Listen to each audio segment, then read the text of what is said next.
Welcome to another episode of OG55. I got the Italiano with me today. We have a ton to cover today. There is a lot of footage coming out of our theme park community in regards to Epic Universe, that media preview. A lot of great stuff. We're going to dive into the good and even the not so good. We're gonna have a real balanced look at what we're seeing coming out of Epic Universe today. Up next on OG55.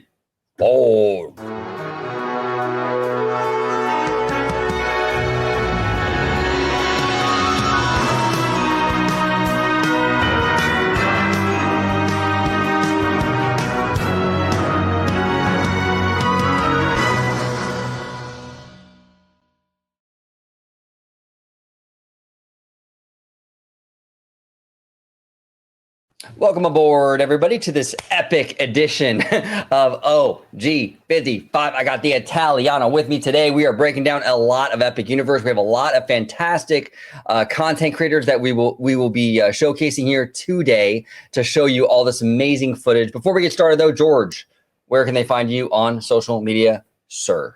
Absolutely. You can find me on X, formerly known as Twitter, at Disney George. You can also find me on Instagram, Threads, and Blue Sky under the Disney Italiano.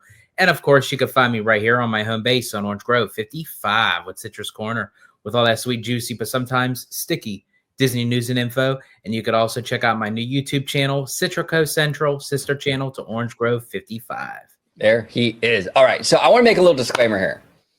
If you are tuning in and you are a Disney person all the way through and through, and you're expecting the two of us to shit on everything this park has to offer, you will be very disappointed because this park has a lot of great stuff to offer. And we're going to dive into a lot of that great stuff. On the flip side, though, if you're a Universal fanboy who expects us to just fawn over everything just because it's Universal and the park has no flaws, well, you will also be very disappointed. This is going to be a pretty balanced video in regards to this. There will be a lot of praise and, some criticisms as well. George and I have talked a lot about this all day long, so we kind of know where we stand on a lot of this footage. But George, shall we dive into the festivities, my friend? Let's get it. All right, here we go. So this is courtesy of friend of the channel, Mr. Theme Park Shark. Welcome to Epic Universe, Chronos Portal First Impressions and Tour. Okay, so here's my thing. Okay, with this, it doesn't look bad, and I'm gonna play it. He walks through the portal and everything, but it doesn't look good either. Well, I mean, it doesn't look bad. I mean, my issue for me personally, right?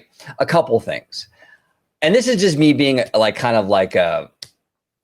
of too in deep, so to speak, with the theme park stuff. The teal or the turquoise they used on the railing, the metal, just reminds me of DCA 1.0 because they used that color for everything. The Sunshine Plaza, when you walked at DCA, all the lamps and everything was that teal, and we even had like the little gold solar panels. Remember those on top and everything all around.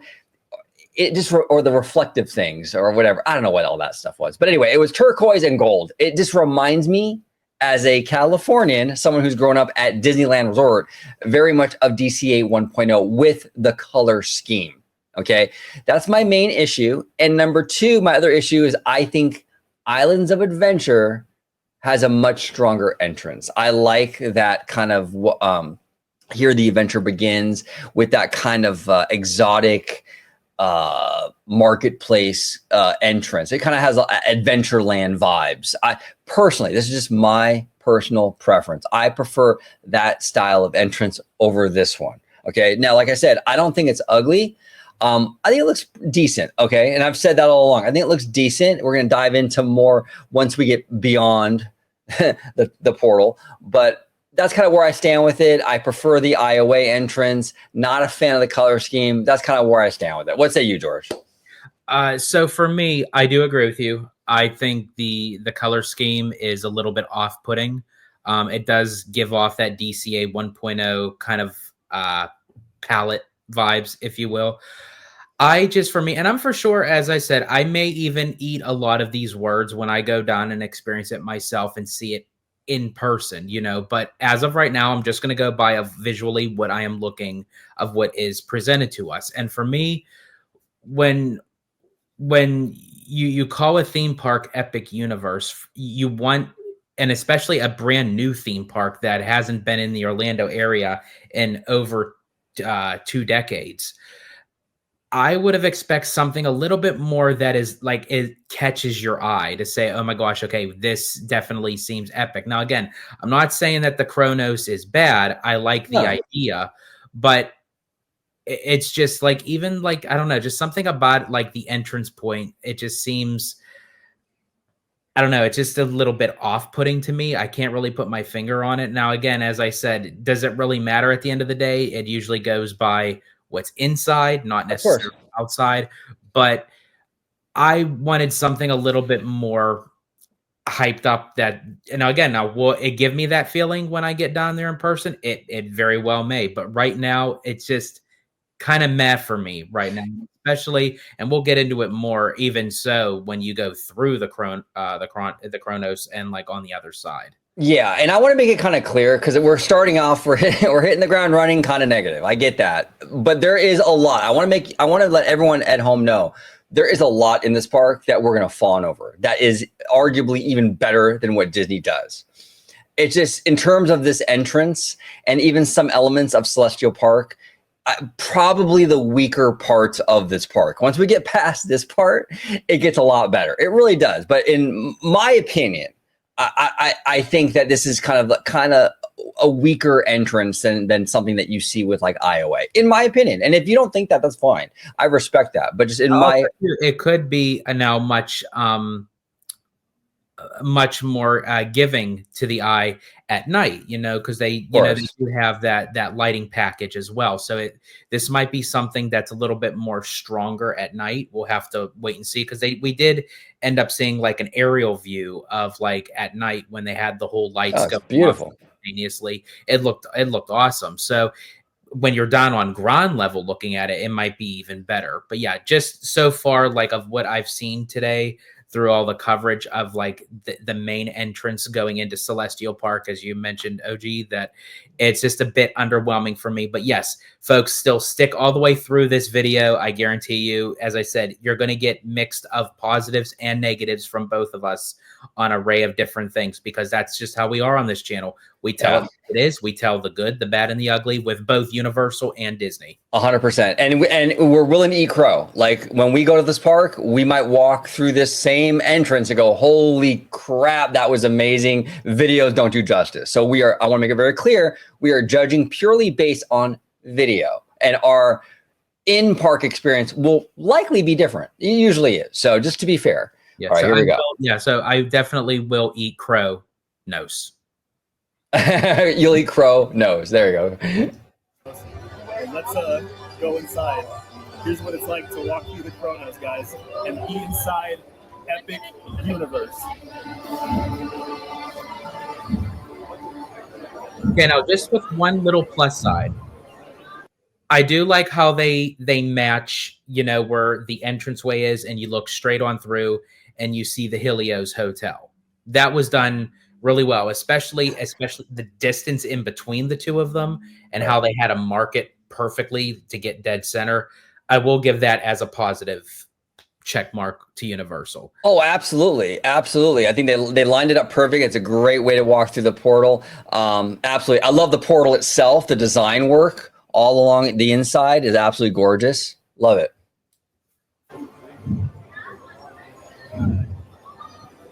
So right here is where I have the issue. Okay. Yeah. Well, let's talk about this. Okay. So this is another one of those things where it's not ugly. It's not ugly, but there's issues though. I live in LA, and I mean, everyone knows that I live in LA. Okay. I don't live in Orange County, California. I live in LA County. And the reason why this particular area right here is not like super, like, oh my God, like I think Floridians maybe are more impressed with this than maybe the Californians, in just my humble opinion, because in California we have half a dozen malls, outdoor malls that look like Celestial Park. I'm not even kidding you. And I'm going to prove it to you. I'll show you right now, everybody. I mean, here we go. This is what we have. This is just like maybe 10, 15 minutes from my house. the Americana. The Americana at Glendale. Okay. What does that look like to y'all? Giving some Epic Universe vibes a little bit, right? With the fountain, the statue, even the paver stones, the hedges, the whole thing. And this isn't the only mall. We have another one called the Grove, and that's in LA. And that looks very similar to this. I mean, we have so many of these kind of style outdoor malls.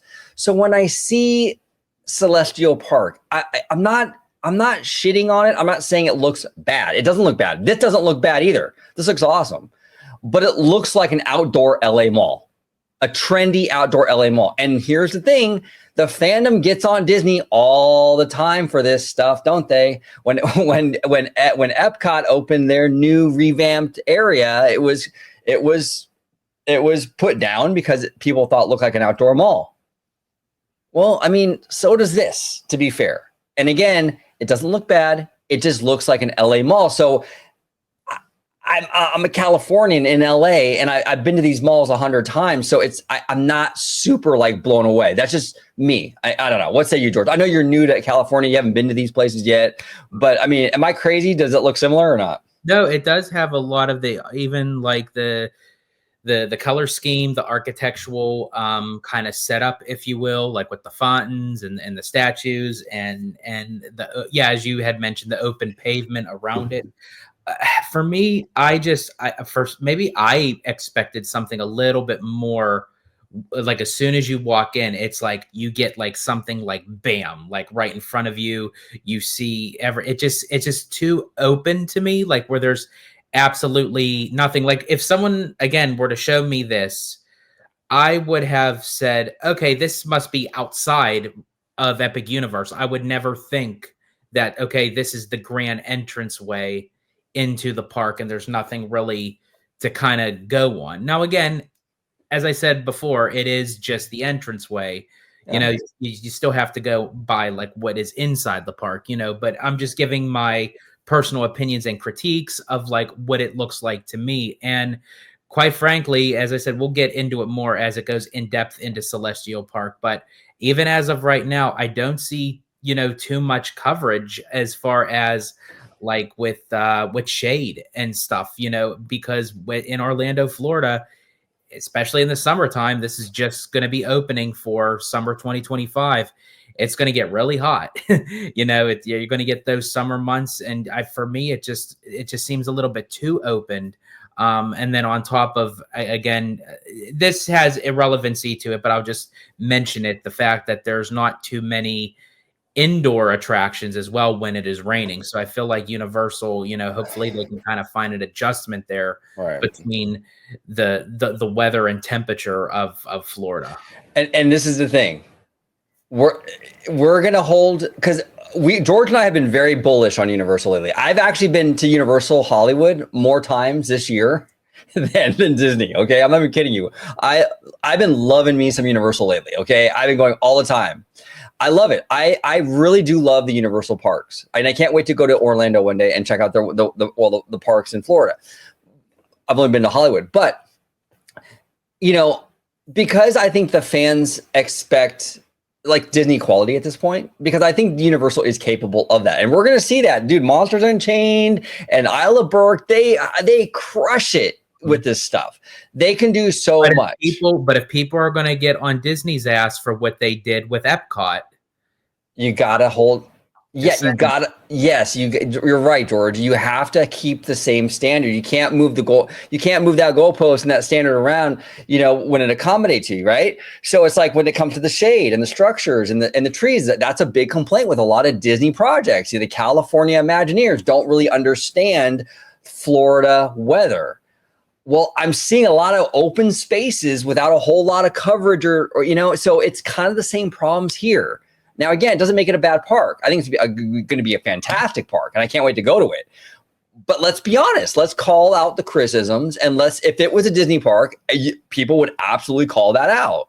I think it's only fair to do so with Universal. Now, to be on the positive side, the portals and the writing above the portals is absolute magic. And that goes for each and every portal. I love what they put over the portals. Right here, it says, "You wonder next which path you wonder next which path to chart. The answer lies within your heart. That's gorgeous. I love that. And they do that throughout the whole park with all the other portals. That's beauty. Beautiful. Like a saying like that, I would have thought Disney would have done something like that. So kudos to Universal for like putting something like a messages of that represent, you know, like what is part of that portal. Yeah, absolutely. Absolutely. So this is Celestial Park, right? So now I want to go into, because George, you did mention, we're going to go with Mr. Scott Goosten here. This is a little bit further in. This is where the fountains and stuff are. Give me just a second, everybody. And this is where the fountains and stuff are. I'm going to mute this though. And this is kind of what George and I were talking about. It's beautiful, but there's not a whole lot of shade. You know, not a ton of it. It's pretty open, okay? Just to be fair, you know, we have to be fair here. I mean, this is a pretty open, hot looking area, okay? And this is something that we would absolutely call out Disney for. So and we have, because even with Toy Story Land at Hollywood Studios, that was one of the biggest downfalls of that land when it first opened, is there was not enough of shade, and people would constantly go online saying, you know, it's Florida and there's no shade here in Toy Story Land. How could Disney not know this? How could Disney not do this? Well, again, that's fine. I agree with them. Yes, we do. We agree. So what happened here? Yeah. So it's still in the same location. While Disney World isn't that far down the road from Universal. So. No, exactly. And again, it's beautiful. It's absolutely breathtaking. But like, you know, it's Florida. It's Central Florida with the weather, and there's not a whole lot of shade. So I mean, but again, it's you know, I mean, this is absolutely beautiful. I love the fountains. I love that they go throughout the day. It's not just a nighttime thing. It's throughout the day. It's gorgeous. It's absolutely gorgeous. So we got some of that, and I think, is that it? Oh yeah, that's the only thing from Mr. Gustin. Now we're gonna move on to Wizarding World. Okay, now this one, I actually changed my viewpoint on this one. Initially, I'm gonna give you guys a little bit of a backstory. Okay, initially I called George, and I'm like, George, you won't believe this, man. They go through the portal, and you basically hit a wall at the end of the portal. I'm like, when I'm thinking about these portals, I'm thinking, oh man, you're going to go through. It's going to be this grand reveal, right? Initially, I didn't like this reveal. I watched better quality footage, like what you're seeing here from Theme Park Insider, and now I'm sold on it. It's pure magic. It's amazing what a good video can actually do. But let's play this. I think this is absolutely cool. And again, just like to the same thing with the POV with Tiana's Bayou Adventure. When we first saw the POV, we're like, oh my gosh, like this is horrible. You know, it doesn't do the ride justice. So, you know, it does matter, like, of if you do a bad video, a bad video against like one that gives a little bit more detail. Exactly. Now, first of all, out the gate, again, the portal is absolutely gorgeous. It says here, for in dreams, we enter a world that is entirely of our own. I mean, just breathtaking stuff. So here he goes. He's going to walk through the portal. That makes me wonder really quick if Universal got all those from fortune cookies. Yeah, maybe. It's possible. Absolutely. Okay, so just like how we said, the portals themselves are very detailed. You know, one is, it fits to the genre of like the storyline that you're going to be walking into. So, you know, kudos to Universal for that. Yeah, this looks like a shot from like Tokyo Disney Sea, essentially. Like this is some signage or some designs you would see at Tokyo Disney Sea. A huge steampunk kind of look as well. Yeah, very much so. I mean, this is beautiful. Absolutely. I mean, the portals are so well done. Now, initially, and you're going to see what I'm talking about. Initially, I wasn't sold on this. But after watching this particular video, high quality video and everything, compared to the camera phone video I saw earlier, I'm sold. This is pure magic. With the music and everything, check it out.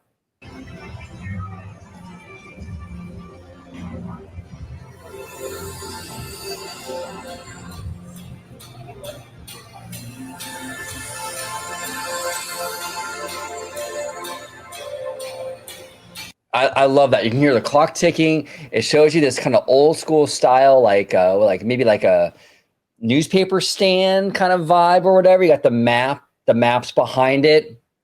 I actually really like this. Initially, the video that I saw was really grainy. It wasn't that great, and it was hard to kind of make out what this was. But when you enter through the portal, and then you just see that thing sitting there, and then that's where like your adventure kind of begins. And now you have to kind of go one way or the other. I don't know. I actually, once I saw it with the visuals clear and the music, I kind of fell in love with it. I was expecting something different. I was expecting more grand reveal stuff because they're portals, but this kind of works. I don't know. I've completely done a 180 on this because this morning I didn't like it, but after seeing this, I actually really, really like it. But what say you, George? Yeah, for me, it's no go. No, I'm gonna be the party pooper. No, that's fine. I love what they did on the inside of the, walking through the portal. Love the effects, love the music, love the buildup. But for me, of what I'm looking at right now on the other side of the portal, it doesn't give me that build, like it doesn't match the music. Like I feel like when you hear that music, that bump up, bump, bump, bump, bump, and you walk through, I want to see the buildings like literally like right in front of me of where I'm walking to. To me, I feel like that's more of a grand reveal than seeing a wall with a stand and then some trees behind it. Now, again, you do get that grand reveal. I just wish that you didn't have I wish you got it like bam, right out the gate, walking through the portal, because that's what I'm expecting even with Disney when they decide wherever Pandora is going. That was one of my issues. If they were to put Pandora in Hollywoodland and how it would kind of function that way, because I just don't want to bank a turn and it's like, oh, there's Pandora. If they were to put it over in the Simba lot and you have to cross over a bridge, and while you're crossing over the bridge, you're looming in the distance, you see that onion-shaped mountain with like waterfalls and the lush forest of Pandora. That's what I was expecting out of every single portal. So for me, this is just a bit underwhelming. Just this part of like initially walking into the portal itself. That's fair. That's fair. And I've been saying for a long time that my perception, my expectation of these portals was the grand reveal for every land. And we'll see here that that isn't necessarily the case. Even the monsters one, it kind of like you go out and then you kind of see like a little tomb or something. It's not this big grand reveal. Like it shows you something very small and then you meander through it. Then you get the big reveals, right? So Universal went to a very different approach with the portals than I was expecting. And maybe that's why initially when I saw this, I'm like, what? Like that's completely not where my brain was going with these portals. I agree with you, because when you watch a lot of the promotional marketing commercials that Universal released, and of course they over exaggerated a little bit because they have to make it more animated, but like when you have these individuals like walking through the portals and then boom, you're right there, I'm thinking, okay, they're going to do that in that kind of format, but in the theme park space. So yeah, when I saw this, I'm like, oh well, that's not exactly what I was expecting. Now again, does that mean that the whole land is bad? Absolutely not, because I've seen what's beyond. Oh, dude, that's going to knock your socks off. Oh, dude, I'm telling you, we're getting into the good stuff now. So here it goes.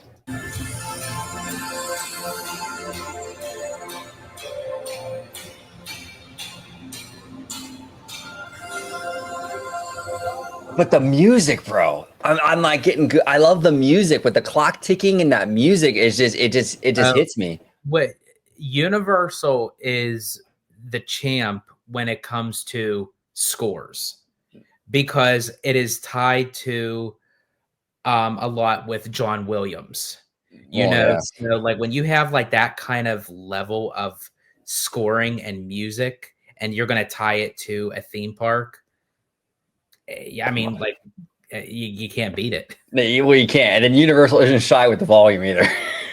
They crank it. I love that though. I appreciate the one thing I do appreciate from Avengers Campus is I love that blasting of the music. Yes. Yeah, it's a very Universal thing to do, but it's effective though. It really is.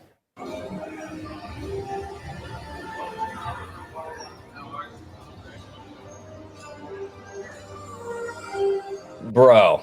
They like this. Bro, like, dude, the sheer size and scope. When you walk through that, look at that, bro. Are you kidding me, dude? See, that's what I wanted to see walking through that portal, like that initial bam. Like, that's what I thought. Yeah. That's what I thought too. But as I said, now, is that going to completely ruin my day at Epic Universe? Absolutely not. I'm just, critiquing my own thoughts. But that said, even before you even get into more detail, the setup of this alone is like, okay, I'm going into something pretty damn spectacular. Dude, there are some pretty grand set pieces in Batu. Okay. When you're walking from Rise of the Resistance over to that marketplace, they have an archway like this, but this is like 3 times the size. Yeah. I mean, this is and I thought the Batu one was freaking huge. I mean, this is massive. This is so incredible. I've never seen, and our friend Jared, shout out to Jared from Capture the Magic. He's actually there today. He texted us today actually saying like the scope and the scale of this place is unreal. You know what I'm saying? And you can see it even here. In person, this is going to be absolutely breathtaking. Holy shit, man.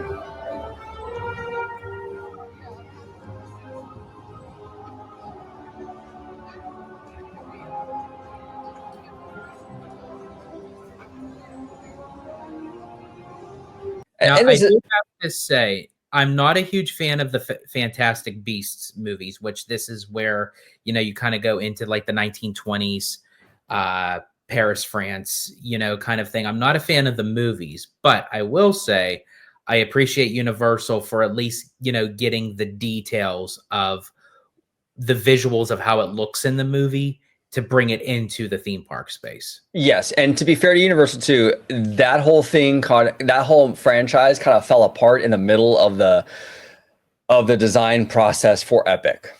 So it was like they thought Fantastic Beasts was going to be a bigger hit than it was. It obviously was not, but like the park was kind of moving along already. So I think they decided like somewhere in the middle of that Epic Universe planning process to add the Harry Potter stuff in there too. So yeah, that's why you kind of have a little hybrid of both. But I will say, we talked about it with Disney that, sometimes even if you use a not so hot franchise in a theme park environment, it could breathe new life to go back to the movies. You never really know with the popularity of this land. It may assist people to say, you know what, I might want to dive back into the world of the Fantastic Beasts to see, maybe I didn't understand it. Maybe it was too complex, but this is actually giving me new light to revisit the franchise. Well said, George. Yes, exactly. And the thing with Fantastic Beasts is the people didn't like hate it because of the world. Like people love the world. It was the story, maybe some of the characters, if they fell flat. But the world is what you experience in the theme park space. So the world is dope, dude. I mean, look at it. It's beautiful. You know what I'm saying? So it's like there, yeah, you're right. I mean, the franchise didn't do well in theaters, but like this aspect of the franchise is to experience it is amazing. Even if the movies suck, the locale is awesome. It kind of reminds me a little bit in reverse, like The Simpsons. Like I like The Simpsons. I like Family Guy, right? I like those shows a whole lot. I love Family Guy, actually. It's a great show. But the environment, I have no interest in visiting in a real world environment. I don't care about visiting Quahog or Springfield. It like whatever, right? It's uninteresting to me. But as shows, I'm really interested in them. Fantastic Beasts is sort of the opposite, where it's like, yeah, I don't care about the movies, but yeah, those locations, that world, take me now. That's awesome. You know what I'm saying? So it's pretty cool, man. Also, another thing I want to point out is the Ministry of Magic attraction in this land is a sequel attraction. It takes place after the movies. So a lot of fans were complaining about Tiana's, about, I'll just do a book report. They should just make it about the movie that everyone loves. This isn't about the movies either. This is a sequel attraction. So, and again, I have no problem with the Tiana approach, and I have no problem with this approach.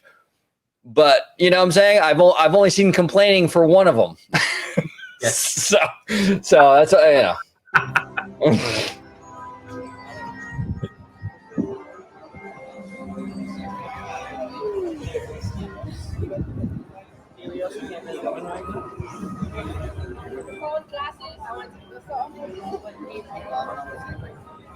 This is amazing, dude.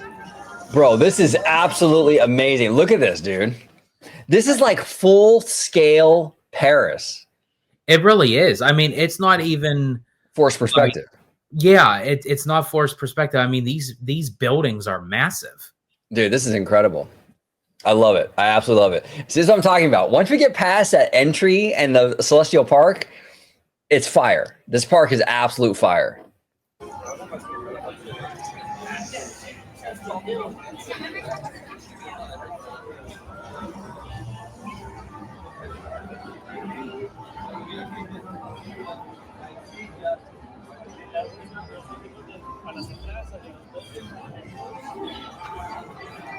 Yeah, this is amazing, bro. I mean, look at this. I mean, dude, are you kidding? This is incredible. Is that Tim Tracker? This is the kind of stuff that I wish they would have done with Celestial Park. Not necessarily put buildings, but like fill in the gaps. Like yes. Give us something a little bit more epic. Like this is epic. To answer your question, I think the red tent, I think that's actually a show. Right. But is that Tim Tracker in front of that red tent with the black shirt? Oh, I'm sorry. Yes, it is. There he is, Tim Tracker cameo. But no, yeah, you're right.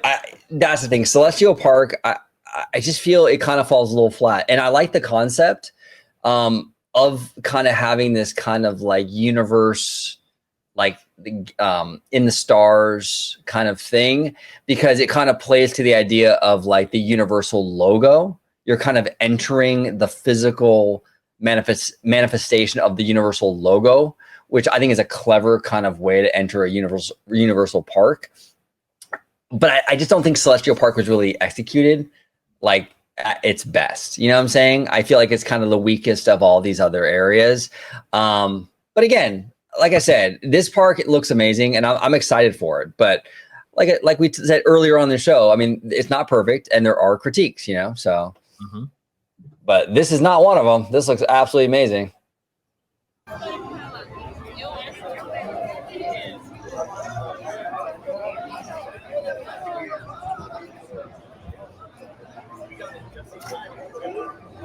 And obviously, too, folks, this is the calm before the storm. You know, the park hasn't officially opened yet to everybody, like such as myself and OG. So, like, when it does, expect the floodgates of these stands to be filled with people. Oh, absolutely. And it's kind of funny.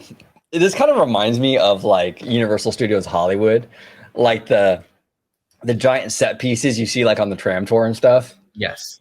It's pretty cool. I like that. And we got the butterbeer over here, which it does look like a real live film set. I mean, I'm for sure that they could film something right here if they wanted to. Oh, yeah. Oh, absolutely, dude. Breathtaking.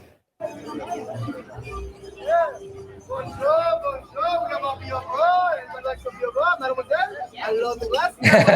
Would you like some beer, All right, please get in line, mademoiselle. Bonjour, monsieur. Hey, shout out to Pedro. He's doing a fantastic job. He's killing it. He's absolutely killing it. And actually, a lot of the team members at our Universal in Hollywood are amazing as well. Universal hires a lot of great folks. And yeah, so just want to give a shout out to all the great team members. And Pedro, you're crushing it. Would you like some beer, The only thing I have to say really quick is just, and I say this to Disney too, folks, because it's the opening, you're going to give it your all. You're going to give it the gusto. Don't let several months go by. It's like, get a butterbeer. Yeah, there's a butterbeer. Yeah, exactly. Keep it going. Keep it going. Keep it going. Exactly. Absolutely. Look at in front. Like, look at this. Like, oh, dude, it's gorgeous. This is absolutely gorgeous. It's like full scale. It's beautiful, man. And if you really did want to like block out like a section of this park, that's the beauty part of how they structured it. If they're doing like a catering party or an event or something or other, like to have a whole land like dedicated to what you have it closed off for, and you have it all to yourself. I mean, I'm for sure that's a pretty penny, but I mean, that'd be worth it. Oh, yeah, 100%.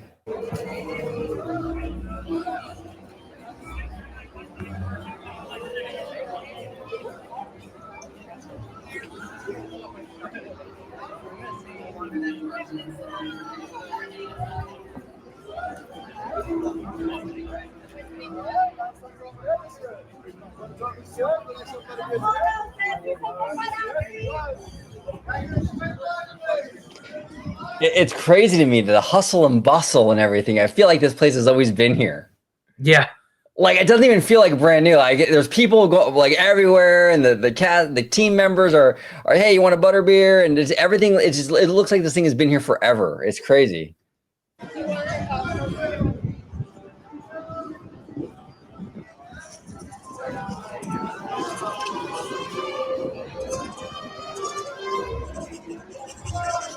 Oh, look at that little guy. That was actually, I like the little beasts, the creatures in that movie. Mm-hmm.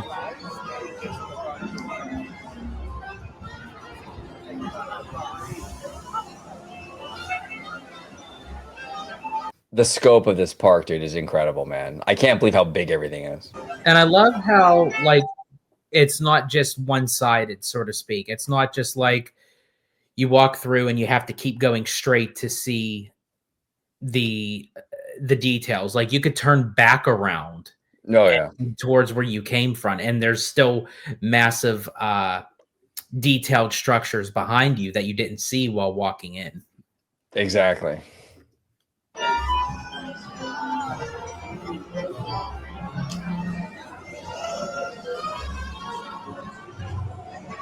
But that's like a 360-degree, like everywhere you look, there's like something there. Exactly. So this is what I'm talking about. Universal is very capable. Okay, they are very capable to build amazing stuff. We've seen it over and over and over again. So when you go back to the first part of this video, when we were saying how the entrance with the Chronos and just the wrought iron with the turquoise, kind of mid. This is why. We know what Universal can do. Okay, kind of mid. But this stuff right here, top tier.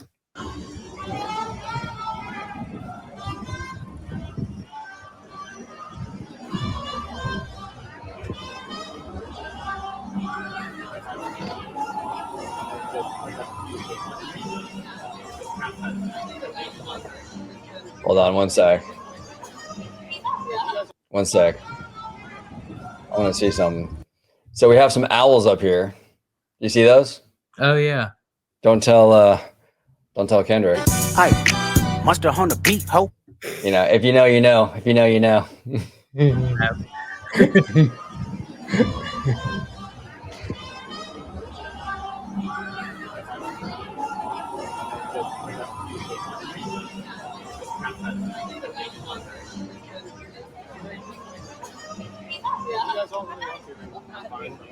Okay. I would.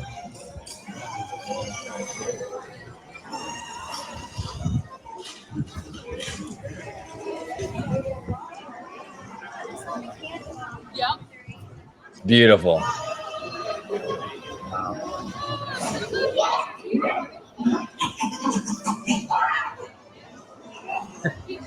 This is like New Orleans Square at Disneyland on steroids, dude.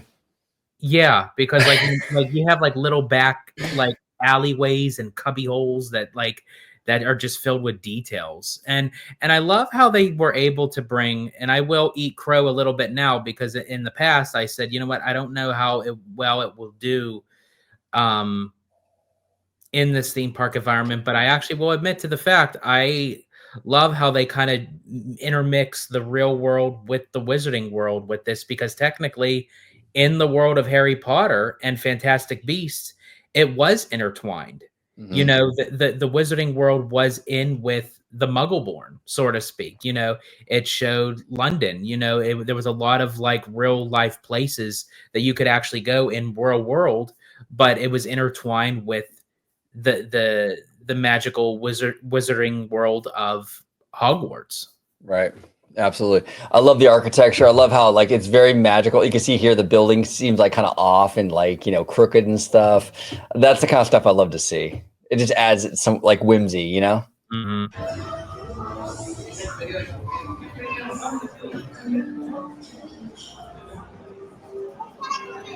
I mean, when I go down May 22nd, I'm going to get lost in here. You're gonna get lost, man. This is like I would take 1,001 pictures in this place. This is gorgeous, absolutely breathtaking.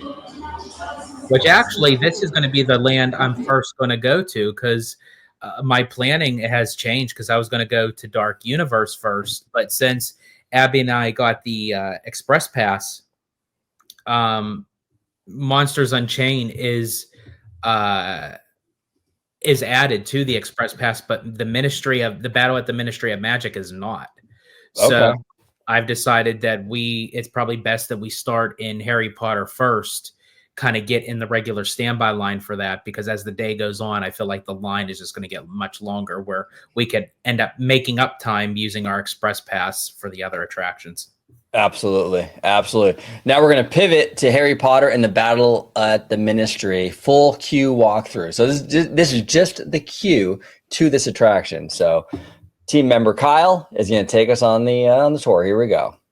Props that are interacting with those screens. So I'm very excited to see this with you. You might even see an original character, Dolores Umbridge's house elf. This is not a character that was in the franchise at all. Something that we got to create, which is very exciting. Named Pickledy. Oh, wait, hold on. We're going to make our way. A character that wasn't in the franchise, Right. created for this ride. Right. Yeah, I know.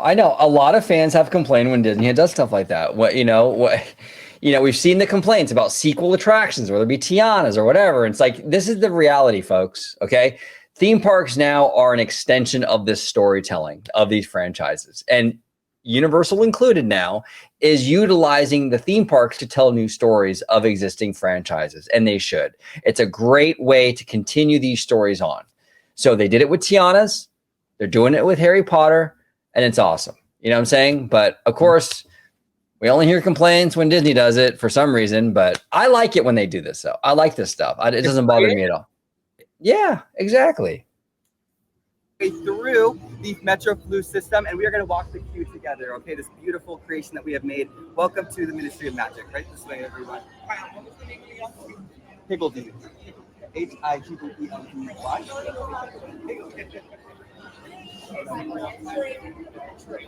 right, we're going to go right here. Sorry.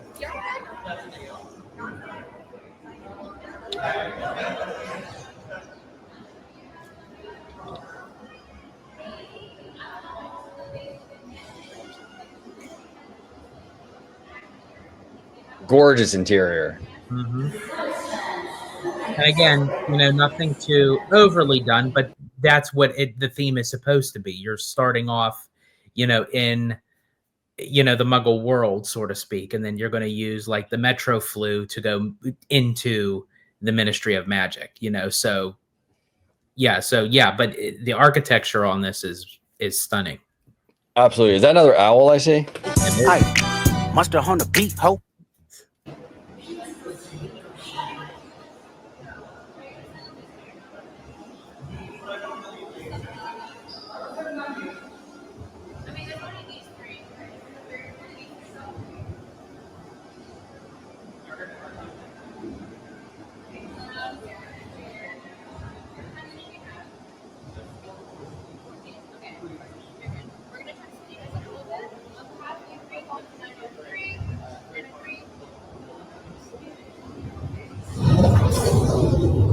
Wow, dude.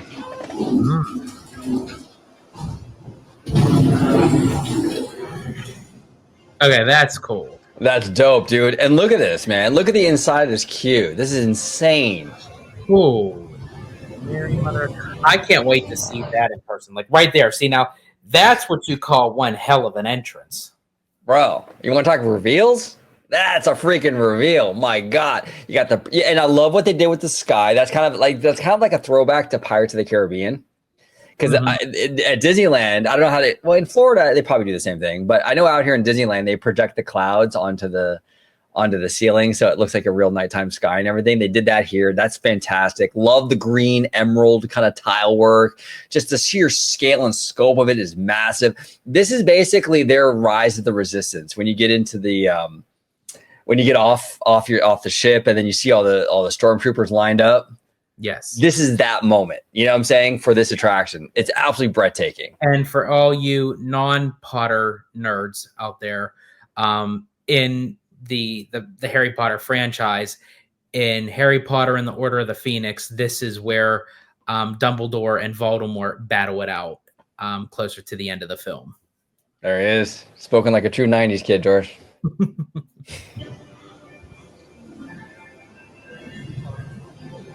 I love this so fucking much, dude. Wow, like the scope and scale is just... That's what got me. I mean, it is very detailed. I love that. It's very much detailed, but the scope is what got me. Yeah, it's incredible. It's absolutely incredible.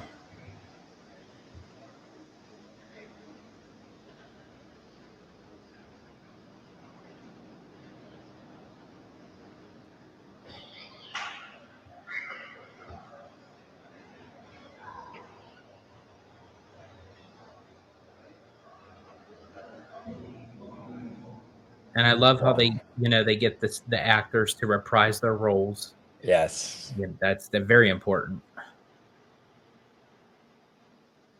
Beautiful statues, gorgeous tile work. But I'm not shocked. I mean, I knew the Harry Potter stuff was going to hit a home run. I mean, it always does. So it's not like a huge shock here, but this is gorgeous. I mean, it's crazy. Look at this. Wow, man. Wow. And again, the details, like in the offices. Look, they got a ceiling fan running. Unbelievable. But with this land and this queue, you turn the corner and there's just miles and seemingly miles and miles of more theming. It's everywhere, Yeah, everywhere you look. It's never ending.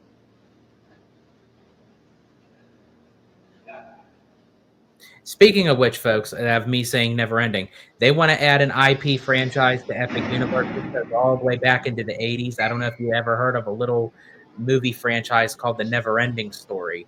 There you go. Put Fantasia into Epic Universe, that would be awesome. Oh, yeah.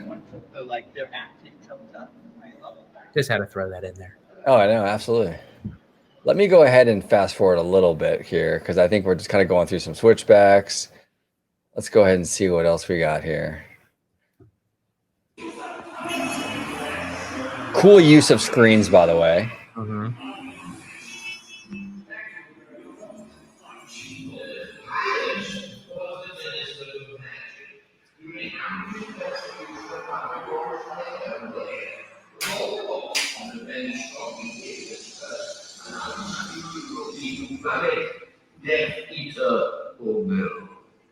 Just the sort of thing this trial will undoubtedly bring to light. As long as it is done with as little disturbance as possible. Not to worry. This franchise was just made for theme park interpretation. Oh, absolutely. The magic involved. I mean, everything is so incredible. So I don't want to. Oh, go ahead. No. Finish up, bro. Yeah, I don't want to get too far. I mean, this is a lot of switchbacks and stuff. So we'll give our audience a little taste of what this is, but then we'll kind of move on to the next thing. But go ahead, George. But I wanted to add too that I love Disney. I have a Disney bias, but I have to say this is one franchise that I'm glad that Disney and J.K. Rowling could not come to terms with, because I feel like this was made for Universal. Yeah, and it's good that there's that competition factor. I feel like Disney has so many heavy hitters between the Disney IP alone is huge, but then you have on top of that Star Wars, Marvel, and Pixar, and now Fox and Avatar and all that. It's good that Universal has some biggies too. And if it wasn't for The Boy Who Lived, Epic Universe may not have existed, because up until they added the Wizarding World of Harry Potter, Universal was going into bankruptcy. Yeah, they weren't doing so hot. And then the Wizarding World came in and really did revitalize their park stuff. And then Comcast ended up buying when Comcast bought them, it was really just off to the races. Comcast has done a really, really good job with their theme park division. So okay, so we're gonna move on now. So look, Epic Universe, there's a lot of good stuff in this park. So I want to make that very, very clear. Let me go ahead now and share my screen. We're gonna do some Isle of Berk, baby. All right. Here we go. This is again courtesy of Theme Park Insider. Smash that like button. Here we go. Again, love the portal. I love how it's like tied to like rock work and moss and everything. Yes, and I do want to say too, a big shout out to a friend of mine who we lost about was it 2018? But it's been a while. But Bruce Roberts, he loved this franchise. Shout out to Bruce Roberts. It is bittersweet. I think he would have loved this, and it's kind of sad, but that he's no longer with us. But Bruce, miss you, buddy. And yeah, let's check this out because this looks absolutely incredible.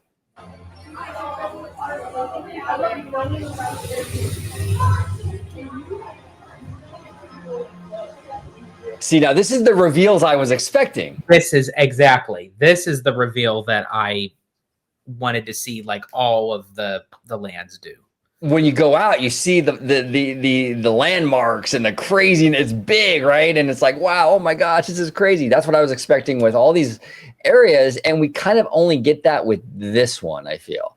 This is a sleeper hit for me. I was really writing this area off. And yeah, I mean, I have no problem being wrong. I really don't. If I have an opinion and new information comes out and it turns out I'm wrong, I have no problem saying I'm wrong. OG was wrong on this area. This looks dope, dude. The kinetic energy, this is the most, and our good friend Clint from Throw Geek, he was there today. He was saying Isle of Berk is the most complete land in Epic Universe. And based on what we see here with the number of attractions, the show, and just the kinetic energy, I would agree with him. This feels like a real fleshed out, substantial land. What say you, George? No, before I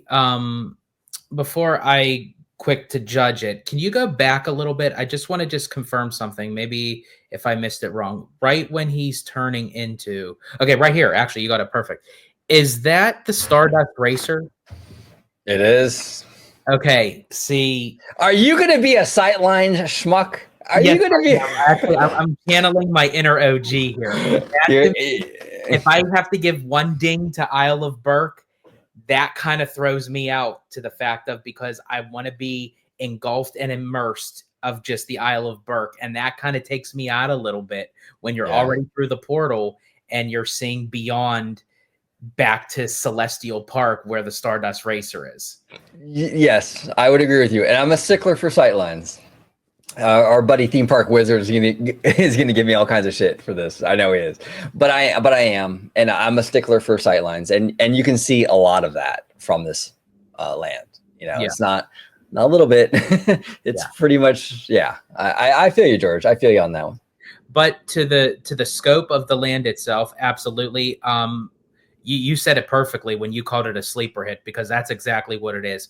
I thought, How to Train Your Dragon, great franchise, but is it relevant anymore? Are people even going to care? Then Universal hits us with, they're doing a live action version of How to Train Your Dragon. The film's not even out yet, and they're already in the process of doing the sequel of How to Train Your Dragon 2 into live action.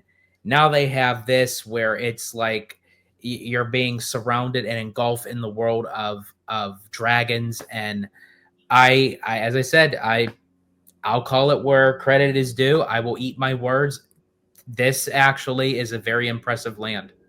Yeah, exactly. I'm eating crow nose right now, like you are, George. I'm eating crow nose because this looks absolutely breathtaking. It does have more of a kid-friendly sort of vibe, which is fine.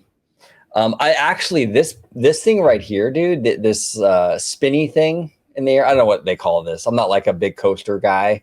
I'm sure there's an official name for this kind of ride. But it actually looks really cool. It actually fits the theming really well, I think. It really does feel like, these dragons are flying in formation and what have you. Yeah. Really well done. Yeah, that Stardust Racers though in the background, dude. I feel you on that. I just saw it go by. That's a ding on Isle of Berk, and it's a pretty kind of big ding for me. Like, again, not saying that it ruins the whole land, but No. I mean, again, if you're gonna do this on this scope, all they had to do was just fill in one little section just to block out the coaster. Yeah, I feel you, bro. Like that, because a lot of this is gorgeous. Like, look at the details in here. Dude, this is amazing stuff. Yeah, that is the coaster is the biggest ding. Absolutely, because it actually looks like the training camp area in the movie. Like, it is like, again, to the scale of like how when you walk into Cars Land, it feels like you're walking into the town of Radiator Springs, and it does give you that sense that you're walking through the Isle of Berk. And that's why I just wish that they would have like covered up that one little section there. Yeah, exactly. Yeah, here's the thing. We have the fire drill.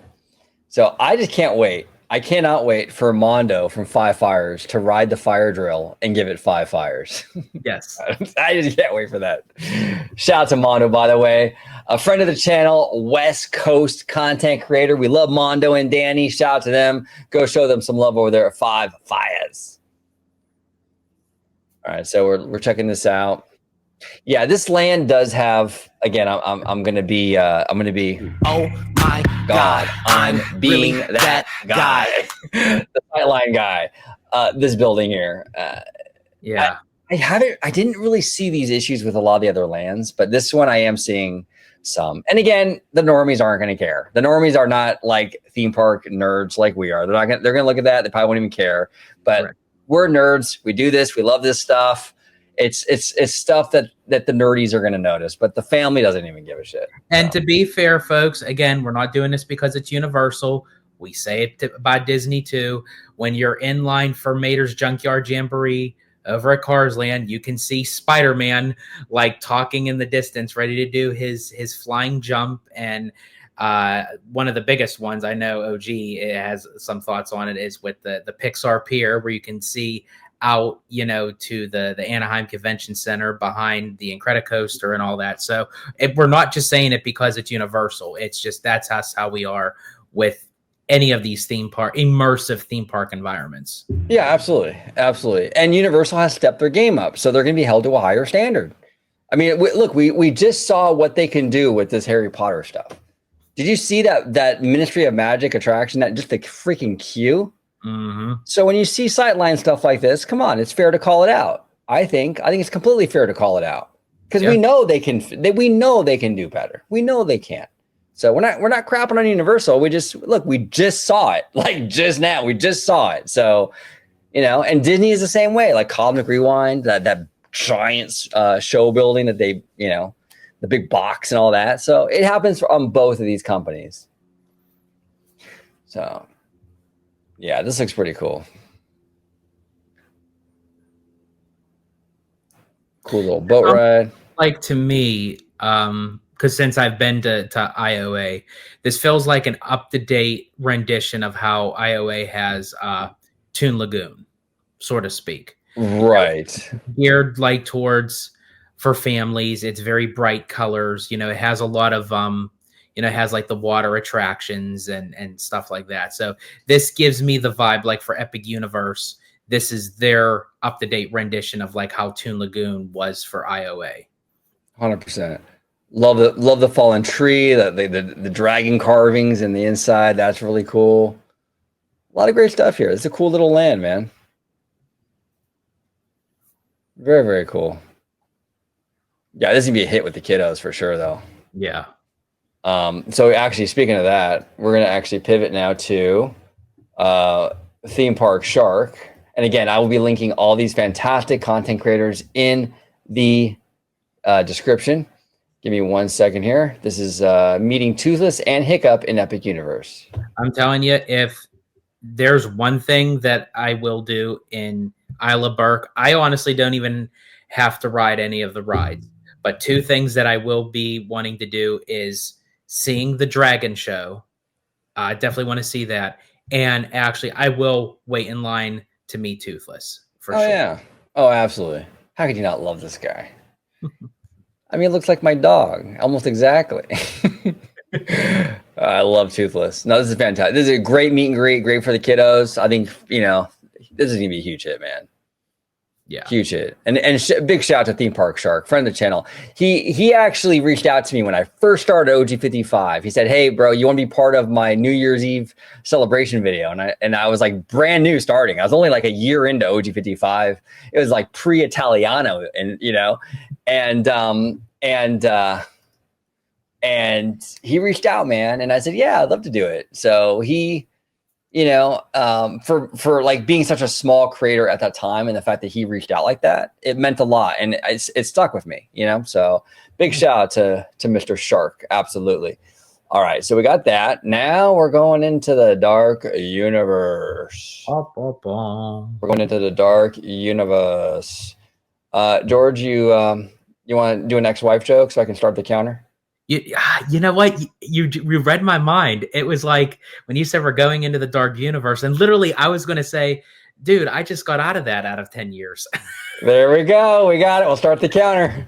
All right, here we go. Dark universe. Let's rock and roll, baby. And again, the portal with the dope, right? Like the dope, like text above. It's alive. It's alive. You know, that Frankenstein classic line. That's awesome. I love that. The portals are A+, dude. All like the portals themselves, they look great.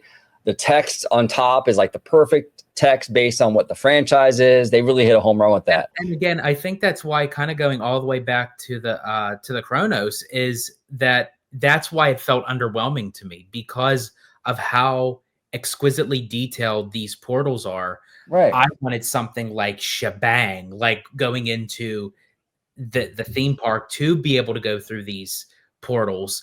I feel like the portals actually surpassed the Chronos in my opinion.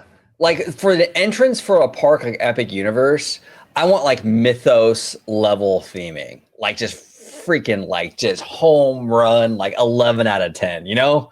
Yeah. And I didn't get that. I'm sorry, I didn't get that with the entrance, at least for me, you know, and for you, it just doesn't really work. Again, it's not bad.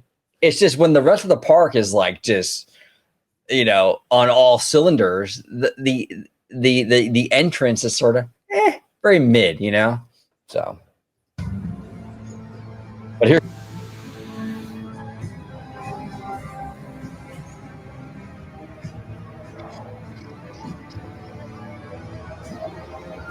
and you're getting that like that heavy music, and you got like all the special effects with the electricity and the purple. It's like, oh, dude, it's dope, dude. I love it. I absolutely love it.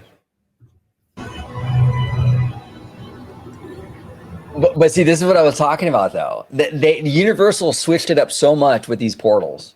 Yeah. I was not expecting these smaller reveals at the other end. Now, Isle of Berk, I got the reveal that I was expecting. Yes. But with Harry Potter and this one, they kind of focus you on like this small thing first, and then they redirect you into the bigger shit after. And you know what? Now that I'm kind of thinking about it, really honestly, now that we're like talking through it, that is something that they would do in an actual film. Like, say like a character is going into another out of worldly planet or universe, so to speak.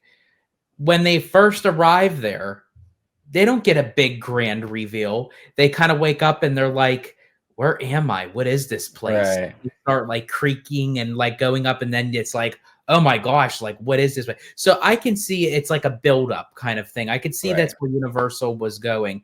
Now, again, maybe that was just because my expectations, that's what I thought in my mind. We were going to get that big grand reveal shebang. But I mean, I don't know. Maybe like as for Dark Universe and for Harry Potter, maybe it fits.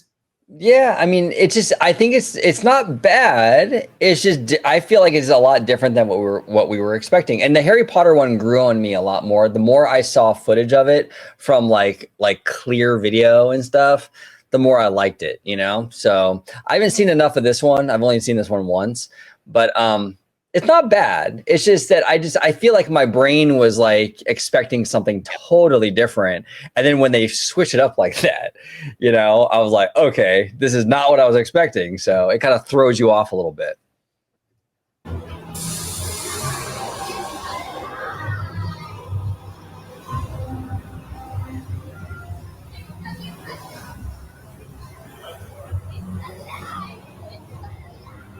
It's alive. It's alive. You know, actually, you timed that perfectly because for a brief moment, I thought that was part of the video. Like that would have been so cool to like stick your head into that little shed, that brick shed thing, and then you would hear that laugh coming out. Oh, absolutely. And then you look inside and it's your ex-wife. Ah, there we go. Updated the counter. Let's rock and roll.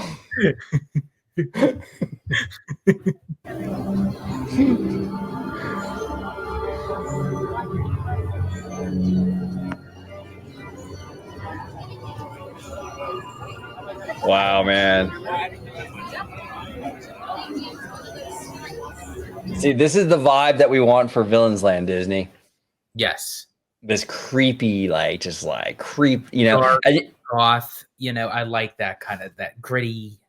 Yeah. Yeah, and this isn't too scary for little kids. I mean, you know, this little one right here doing just fine. We're all good. We're all good, you know. And even Universal admitted to the fact of they're calling it a PG-13 land. Okay, the woman took her baby and a stroller. No, to be fair though, I think that was actually just the attraction. But yeah, this is fine, I think, for kids. You know, I mean, it's creepy, but it's not like terrifying.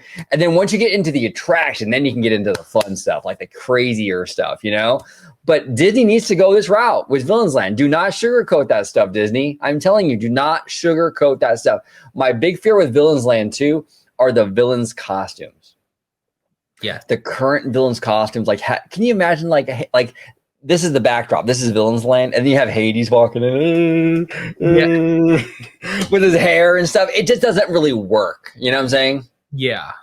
I don't know. Yeah, the more, like, here's the thing. I love the Disney villains. I was so stoked when they made that official announcement. But yeah, if you really dissect and dive into that, there are a lot of concerns with that. Oh, 100%, dude. Yeah, absolutely. I'm excited about it, but I have concerns. Yeah.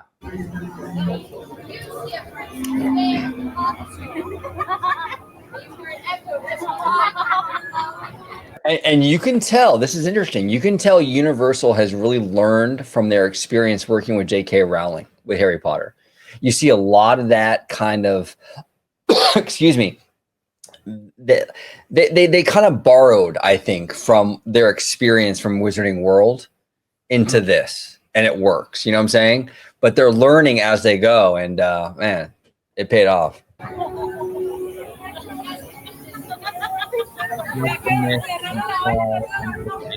Yeah, the fog is awesome, dude. And this castle, dude. Oh.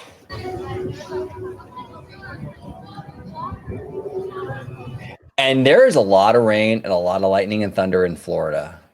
And this is going to give you some prime photos and videos. Like when you get to your rainy season, like that August, September, bro. Yeah, like if a lightning bolt strikes the top of the tower of the castle and someone can get that footage on video, oh man, YouTube and Instagram and TikTok gold right there. Oh, absolute gold. Absolutely.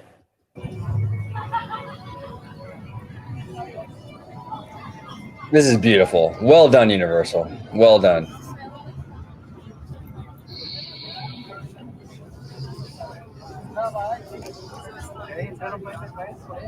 Oh, damn, bro. But do you see like how they learned from Wizarding World? Do you see how they took what they learned from doing those Wizarding World lands and they applied it to this? Yes. I can see the inspiration, and dude, it's freaking perfect.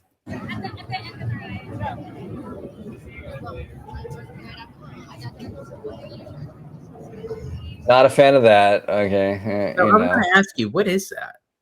I think it's the werewolf thing. Oh, if I'm not- it is yeah, it is. Oh, yeah, that's kind of unsightly because it's the track, but why do they have netting? Like, I guess I usually Universal has you put your stuff in a locker, right? So I don't know. That is odd to me. Hey, if Theme Park Wizard, if you're watching this, let us know in the comment, Theme Park Wizard, because usually Universal does require lockers for a lot of their coasters and stuff. They're pretty strict on that stuff, actually. So the netting is kind of like throwing me off a little bit too. Well, I'm very curious. even kind of take the netting off, and this is what I had an issue with the Curse of the Werewolf. I'm not saying it's not going to be a bad ride. Right. Hopefully, I'd be able to experience it myself because I'm very curious about it. But to just throw a roller coaster track in the midst of such a very depiction of the old classic Hollywood monsters, like with the goth style manor and like the brickwork and everything, Yeah.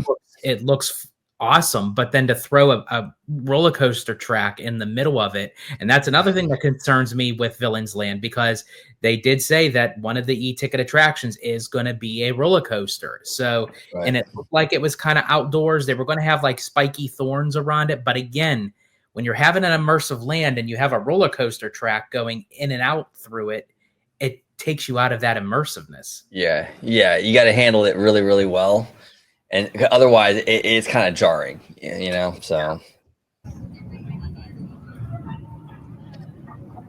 a lot of trees though in this area, so credit where it's due for that. That's good. I like that. Wow, man. That manor looks Amazing. Okay, so while we're here, I want to dip into. Give me 1 second. While we were looking at the Frankenstein Manor, I want to do this real quick. Then we're going to go back to this. But I wanted to bring this up. I want to give somebody a little bit of a shout out here. Okay, so G Prodigy. Okay, G Prodigy is a creative director. He worked on Monsters Unchained. That's why I brought his tweet up, right? And also the Velocicoaster. So this guy makes bangers. Okay, G Prodigy just does banger after banger. His rides are like the dope ones, right? And so I'm a fan. I like him a lot. I like him a lot for a lot of reasons. Obviously, he's brilliant because he's making like some of the best rides for Universal at the moment. The other thing that I really like about him is when I was going on his page, his Twitter page, he was shouting out and retweeting a lot of people in our community, including this fine gentleman here, Clint from Thrill Geek. He is an absolute friend of the channel. Love Clint. Make sure you go ahead and check him out on Thrill Geek. They do great content over there. But I thought it was really cool how G Prodigy was going in there. Like he said, he quote retweeted, "Let's go," right? Awesome, man. I love seeing that stuff, dude. He's interacting with the community. You know, another great content creator and friend of the channel who we absolutely love and adore. I'm gonna pull her up right now because I want to give her the biggest shout out ever. Give me 1 second, everybody. Give me 1 second. D23 girl. D23 girl, yeah, right. No, Victoria. Victoria calls me Pineapple Princess. We love Victoria. She's a content creator. Big shout out to her. She's an ambassador now for Hershey Park. George, you might know a thing or two about Hershey Park. You're a former Pennsylvanian. But look at G Prodigy is retweeting our friend Victoria. He's quote retweeting Clint from Thrill Geek. This is awesome, man. I love to see this. I wish Disney Imagineers would kind of do this more, you know? I love how he's interacting with the community and showing some love. I thought that was a really cool thing. And since he did work on Frankenstein, I thought it was a cool opportunity to kind of bring that up. But what do you think about that, George? I agree with you. And I feel like that WDI, just because you're interacting with your fans and the guests that are promoting your products and your projects that you worked on, if you interact with them, that doesn't mean you're really going against anything of the company. If anything, you're standing up more for like what the Walt Disney Company was for. So I highly recommend that, you know, Disney and WDI like does more stuff like that, because I love when you know the higher ups come down to our level and interact with us and they're enjoying what they created. So that's phenomenal. I love that. I love it too. I love it too. So big shout out to Victoria. We love Victoria. We had a blast with her at D23. She is awesome. Awesome content creator and a great friend of ours. And also big shout out to Mr. Clint from Throw Geek. He's a friend of the channel as well. Now, since we got Clint, let's go ahead real quick. We're gonna play what Clint, because we can't show footage from inside the attraction. I've seen it, but I don't want to play it. I want to respect the rules here, so we're not going to play it. But Clint was able to check it out, the Monsters Unleashed attraction, and this is what he thought of it. Here we go. Alrighty, guys. I'm going to try and make this quick. I just got off Monsters Unchained, and oh my God. The animatronics are unreal. There are so many animatronics. The screens are done so well. They're integrated into the attraction so well. I'm still processing all of it. It's such a phenomenal ride. If you are a fan of Universal Monsters, you are absolutely going to love this ride. I am still processing it. I'm speechless. Animatronics, the set design, massive set design. I was so taken back by just how massive the set design of this attraction is. So anyways, this may be my new favorite dark ride ever. I'm blown away. And so, yeah, take that for what you will. I'm sorry. I'm a mess right now. I'm still processing it. Hey, no worries. And I love how he's sitting there and there's all this dry ice fog around him. I mean, it's just this land is just so crazy to me. But he was blown away by it. But it's not just him. I mean, I've seen person after person come off of this Monsters Unchained ride saying this is like one of the best attractions they've ever been on. And I think this is going to be the Spider-Man of this park. I agree. I think like in the newer generation, yeah, because when The Amazing Adventures of Spider-Man premiered back in 1999 at IOA, it was like the greatest, technological enhanced theme park attraction ever. For the longest time. And I think that this is like the newer generation of it. And I've also seen the footage that ended up getting leaked. And it's phenomenal of like what it looks like. So I could imagine that if that's what it looks like on camera, what does it look like to the naked eye? Yeah, exactly. So wild stuff. Now this is courtesy of Theme Park Insider. And again, I do want to remind everybody, I will be linking all these fantastic creators in the description down below so you can check out their content. But this is in the queue for Monsters Unchained. Here we go. Let's rock and roll, George. Come closer, little labyrinths. Come closer. I will hurt you. Yes. I sense fear. And really quick, I have to say too, because they're basically showing you like what the ride system and the ride vehicles are kind of looking like, and it is more open than what Forbidden Journey is. Thankfully, yeah, I'm claustrophobic, I am, and those Harry Potter Forbidden Journey ride vehicles are like, it's like being shoved into a locker. These, yeah, you have the over the shoulder still, but you're right, George, and Theme Park Wizard told us too, these are going to be more airy, and they absolutely are. So OG's going to go on this one for sure. You're right to be afraid. Darkness lies ahead. Now is the time to abandon. You would never have this at Disney, bro. Like this guy breathing through a mask like this. Oh yeah, no. I mean, I'm surprised they even had alien, extraterrestrial alien encounter at Magic Kingdom, and I'm surprised it lasted for as long as it did. Yeah, well, that's the thing I like about Eisner, though. Like Eisner has some cohungas, you know what I'm saying? He really did. He did some pretty cool stuff. Like Hunchback of Notre Dame was a dark movie, bro. That was a dark movie. And he was like, yeah, let's do it. Mufasa and Lion King. Yeah, let's do Bambi times 1,000. Like what? Yeah. At least it was the interpretation with Bambi that, she died. Like you literally see Mufasa dying in front of your eyes. Like, oh my God. And then Simba's like, Dad, Dad, Dad. I'm like, it's too much. It's hard to watch. It's so upsetting, But Eisner did that. He pushed the envelope. And I respect that. I really do respect that.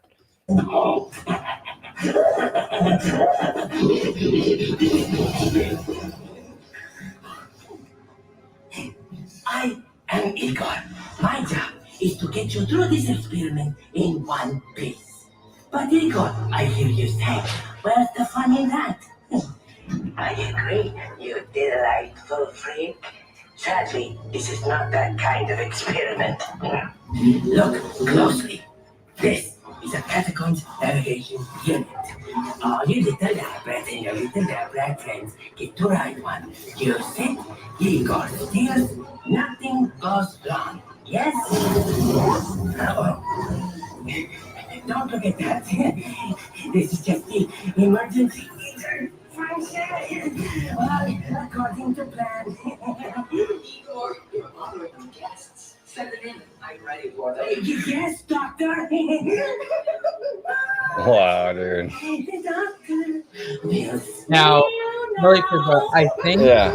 I could be wrong because again, we didn't see all the footage, but it was just like what was circling around that, like when you saw that the ride vehicle goes basically like flat down, and so you're looking down. I've heard like that's when you come in contact with the creature from the Black Lagoon. Oh, that's cool. That's cool.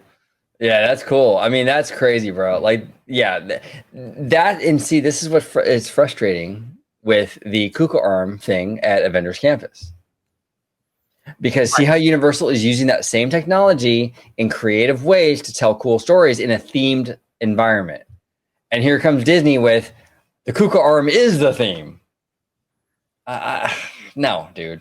Like that frustrates me as a Disney fan, you know? So, So again, I'm not 100% sure that's what's going to happen. That's like what it was circulating. So anyone who watches the video, if you were at the park, if you can confirm that, that would be really cool. Because I think that would be really cool that if you're literally face down, like facing like the water, so to speak, but it's like, you know, and then you see this massive like creature from the Black Lagoon like emerge out of the water. Like, dude, that's dope, man. And again, shout out to G Prodigy. This ride looks absolutely insane. We need this in Hollywood. G Prodigy, if you ever come across this video, can you please advocate to the powers that be at Universal to bring Monsters Unchained to back home, to bring it back home where the monsters, like literally, it's Hollywood. This is where the monsters started, was in Hollywood. We need this attraction in Hollywood, you know? Oh, come on. It's a perfect fit. All that history is here. Well, we need this. Like with HHN, like it I could imagine what this land is going to be like during Halloween time. Oh, bro, it's going to be crazy. Crazy. Yes.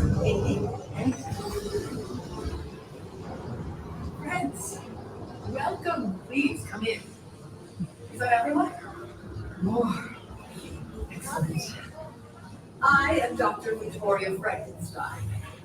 Today, you chosen few will witness my greatest discovery yet. Together, we will finish what my great-grandfather started. They called Henry. Was that a little like, you know, Kylo Ren in there? I will finish what he started.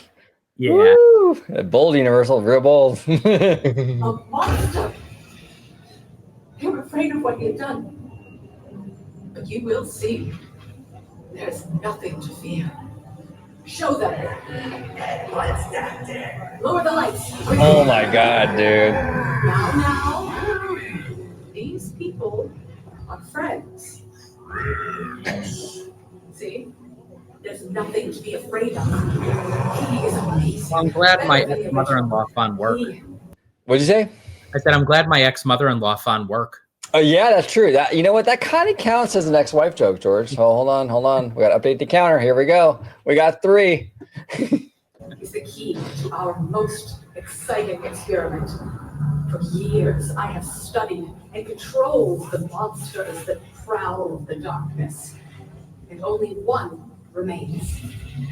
I will control my ultimate challenge. Massive that. Count Dracula. Yeah, I think Theme Park Wizard was saying he's 9 feet. Dang. That's me letting down. Yeah, it's you on your back, huh, George? Yeah, no, this is an impressive. These are both impressive audio animatronics. Well done, Universal Creative. In a brief moment, like like obviously I knew that they had an audio animatronic of Victoria Frankenstein, but like for a brief moment, I thought it was a real person at first. Oh, absolutely, bro. This is impressive. Absolutely. These animatronics are top notch, and this I said before too. And like when they first showed them in that promotional material like a few months back, like the skin textures and stuff are so lifelike. Yeah, like when you look at like Frankenstein, like it doesn't look rubbery or anything. So really cool.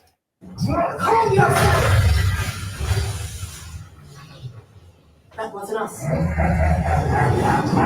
Silent creature, I will destroy you immediately. These two just don't get along. The Dracula experiment is the last piece of the puzzle. And with your help, the world will never see the name Frankenstein the same again. And this is what I love about this attraction. Not only is it like a technical marvel, but it leans into Universal's history. The Universal monsters are basically what the fairy tale is to Disney. Yes. I love that Universal is leaning in to what built that company. Look, the minions are cute. I get it. Banana, I get it. Okay. But this is what Universal really is, though. And I'm glad Universal realizes that. Like they woke up and they're like, you know what? We're fucking Universal, bro. We got monsters, you know, we got Back to the Future, you know, we got Jaws, you know, this is the cool stuff. And they're finally starting to embrace it. I love that. They were getting way too minion heavy for a while there, you know? Oh yeah, it was with everything. Everything was banana. Open the doors! Our greatest victory is just through there. Quickly, this will change your life. I'll join you in the cat. All right, cool. So we got one more clip. We're doing it big here at OT55. We are doing full team coverage of Epic Universe Media Day. Full team coverage, everybody. Got one more portal. This is now Super Nintendo World. Or as I call it, Super Mario World. But actually, it actually is more of a Nintendo World over in Florida than it is here in Hollywood.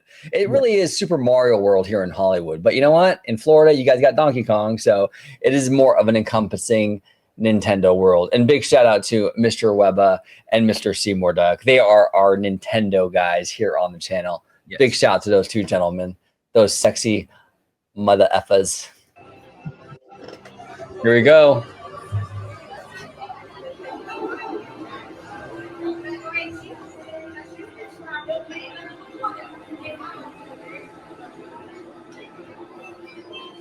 Okay, now this is different. Yeah, this is way different than Hollywood. Like, because they force you to go up with these escalators. I don't know if I love this, to be honest with you. I kind of like just going, walking through the warp pipe, and then just like the escalators. Just, you know, they're like mall escalators or nothing fancy. It just doesn't. For me, it's kind of a little jarring for this. I don't know. Yeah, I agree. It's like, because you could tell, obviously, it's an escalator. So if you're going through a warp pipe, you're not supposed to go up an escalator. You know? It just doesn't work for me. Yeah, I get what they were trying to do. I understand it. It just, for me, in execution, it doesn't really work. Respectfully.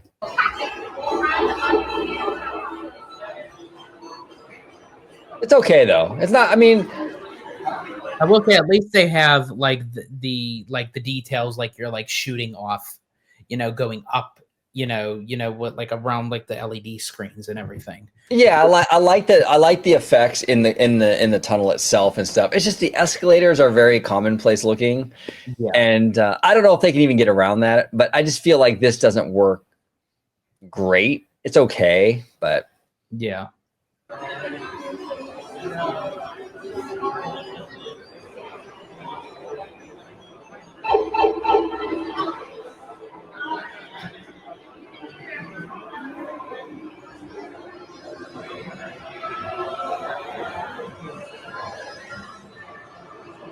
And then you come out.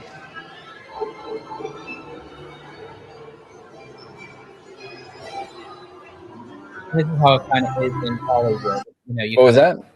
This is how you come out into like in Universal Hollywood. 100%. Yeah, this from here on out feels like Hollywood. Yeah, like you kind of go through here, and then that big reveal. And again, this is very much like what I'm expecting with these portal reveals. Like this is the grand reveal. Like you see the whole land. You know, a lot more space though here for sure. Yeah, it's definitely open. Now that works out to positively because with Universal Hollywood's Super Nintendo World, it is very tight, crammed, and cluttered. Yeah, absolutely. So George, Epic Universe looks like a great park. Okay, now we had our criticisms, we did, you know, but I think most of the criticisms that we had were geared toward that front end of the park. Yeah. But the individual lands are all quality. Harry Potter is insane. Isle of Berk, huge surprise for us. Monsters, I mean, really, really cool stuff. So Mario is essentially what we got out here in California. So we've done that a lot. We've had it out here in California for like 2 years now, I think. So yeah. But overall, cool. Really, really cool. You're going in May, right? Going in May. Opening day for the public, May 22nd. Got our express passes, got the vacation booked. Everything is done. I can't wait to experience like everything that we just like witnessed today, but in person. And then also going a step further and actually experiencing the attractions like Monsters Unchained and the How to Train Your Dragon live stage show and Ministry of Magic. So I can't wait to experience all that. The steakhouse, you know, in Dark Universe, you know, got to get a steak. Hopefully, I'm not sure if you need like reservations or something, but we'll definitely have to wait and see. But I would definitely, if I can get in there, definitely have to get a steak. Yeah, absolutely. Absolutely. Yeah. So cool stuff. I'm very curious, everybody at home, what are your thoughts on what we've seen today? What have you seen on social media for this park? Did you go to the preview? If you've been to the preview, comment down below. Because like George and I said, we are basing our opinions, I'll make it very clear, off of online material, off of YouTube videos we're seeing. When we actually experience this place, our opinions may be very different. My opinion about Mario Kart was way more positive after riding it than my expectations going into it. Now, George's was the opposite with Mario Kart. He thought it was going to be cool and he hated it. He didn't like it. So experience, there's something to be said about actually experiencing something, right? So, and we're being upfront and honest. We haven't done it yet. I'm not trying to pretend like we've been to Epic Universe. We have not. And when we do, our opinions of all these things might change, and that's okay. That's fine, perfectly fine. So, but George will be there first, so we'll see. And probably our good friend Slimer as well will probably be there in and around that time. And Jared is there today. Capture the Magic is there today. So he's been texting us, and he seems like he's been having a fun time. So very curious as to what he thinks about it. You know, kind of bring him on and talk shop with him. I think it'd be fun. Absolutely. Yeah. So George, where can everybody find you on social media, sir? You can find me on X, formerly known as Twitter, at Disney George. You could also find me on Instagram, Threads, and Blue Sky under the Disney Italiano. And of course, you can find me right here on my home base on Orange Grove 55 with Citrus Corner, with all that sweet, juicy, but sometimes sticky Disney news and info. And you could also find me on my new YouTube channel, Citrico Central, sister channel to Orange Grove 55. There we go. George, should we cut the lights? Let's cut the lights. And cut the lights, cut the lights, cut the lights, cut the motherfucking lights. Thank you for watching OG55. If you aren't already, consider becoming a member today.